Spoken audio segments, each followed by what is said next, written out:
လွန်ခဲ့တဲ့နှစ်ပေါင်း9တန်းအတွင်းမှာတခါမှမဖြစ်ဖူးခဲ့တဲ့အရာတစ်ခုဟာဘယ်ဟာလာကွင်းပြင်ကြီးထဲမှာဖြစ်ပျက်သွားခဲ့ပါပြီ။အဲ့ဒါကတော့နတ်ဖျားတွေထဲမှာအင်းအားအကြီးဆုံးလို့သတ်မှတ်ထားတဲ့မိုးကြိုးနတ်မင်းထော်ရဲ့ရင်ပတ်ကိုတာမန်လူသားတစ်ယောက်ဖြစ်တဲ့လူဘူးကတွေးထွက်အောင်ဒဏ်ရာပေးလိုက်နိုင်တာပါပဲ။ဒီမြင်ကွင်းကြောင့်ကွင်းထဲမှာရှိတဲ့နတ်ဖျားတွေအားလုံးပါဇက်အဟောင်းသားနဲ့ဆွဲအကုန်ကြသလိုလူသားတွေဘက်ကတော့တောင်းဖျားဖျားနဲ့အောင်ပွဲခံပေါ်ဟစ်နေကြပါတယ်။ဒါပေမဲ့ကွင်းထဲမှာရှိတဲ့ထော်ရဲ့မျက်နှာကတော့ဒေါသထွက်နေတဲ့ပုံစံမျိုးမဟုတ်ပဲတခါမှမကြုံဘူးတဲ့ပြိုင်ဘက်ကောင်းတစ်ယောက်ကိုတွေးလိုက်ရလို့ကြီးနပ်ပီတိဖြစ်နေတဲ့အပြုံးမျိုးဖြစ်နေတာပါ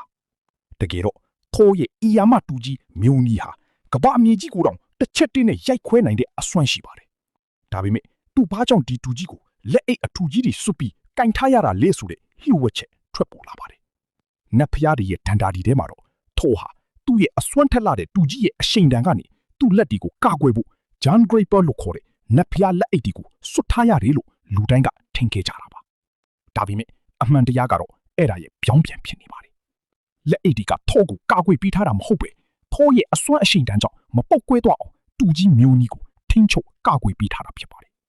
အခုချိန်မှာတော့ထော်ကလူသားတစ်ယောက်ကိုအလီးနဲ့ထားပြီးတိုက်ခိုက်တော့မှာမို့သူ့ရဲ့လက်အိတ်တစ်ဖက်ကိုချွတ်ပစ်လိုက်ပါပြီအဲ့ချိန်မှာပဲတောရဲ့တူကြီးမျောလီဟာအသက်ရှူသလိုမျိုးတုန်ခါလာပြီးအထဲကချော်ရည်ဘူးတွေလိုသွေးကြောတွေထွက်ပေါ်လာကနိုးထလာပါတော့တယ်တူကြီးနိုးထလာတဲ့အတွက်တောရဲ့မိုးကြိုးစွမ်းအားတွေဟာအစမတန်မြင့်တက်လာပြီးကွင်းတစ်ခုလုံးကိုလွှမ်းမိုးသွားခဲ့ပါတယ်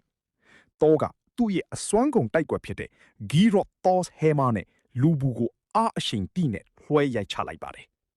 ဒီလောက်ပြင်းထန်တဲ့နတ်ဖျားတိုက်ကွက်ကိုလူဘူးကရှောင်မပြေးပဲသူ့ရဲ့လှန်ရှည်ကြီးနဲ့တဲတဲကြီးခုခံလိုက်ပါတယ်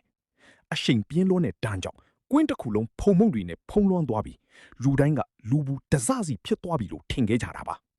လူဘူးဟာမတီးယုံတွေမကပဲတောရဲ့တိုက်ကွက်ကိုကြန့်ခံရင်ဆိုင်နိုင်ခဲ့တာကိုတွေ့လိုက်ရပါတယ်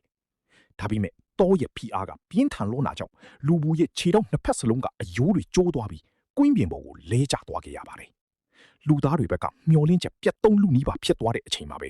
လူဘူးရဲ့တစ္ဆာရှိမင်းကြီး Red Hair ဟာကွင်းတဲကိုဆက်ရှိန်အပြည့်နဲ့ပြေးဝင်လာပြီးသူ့တခင်ကိုကြောပေါ်တင်ပေးလိုက်ပါတယ်ခြေထောက်တွေကျိုးသွားပြီမဲ့မင်းကြီးရဲ့အကူအညီကြောင့်လူဘူးဟာပြန်လေမတ်တရက်နိုင်ခဲ့ပြီးသူ့ရဲ့မျက်လုံးတွေကတိုက်ပွဲအတွက်ပို့ပြီးတော့တောက်ပလာပါတယ်အခုဆိုရင်နှစ်ယောက်စလုံးဟာသူတို့ရဲ့အသက်ကိုပုံအောပြီးနောက်ဆုံးအချီတိုက်ခိုက်ဖို့အဆင်သင့်ဖြစ်နေကြပါပြီပြိုင်ဘက်ကင်းစစ်သူရဲ့ခေါင်းလူဘူးဟာနတ်ဖျားရဲ့အပြင်းထန်ဆုံးတန်ချက်ကိုဘလို့တံပြန်တိုက်စစ်ဆင်မလဲ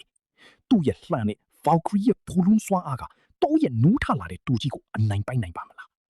ဒီအကျိတ်နဲ့ရှိလာတဲ့တိုက်ပွဲရဲ့အဆုံးအဖြတ်ကိုတော့နောက်ထပ် episode မှာဆက်လက်ရှုစားပေးကြပါဦးခင်ဗျာ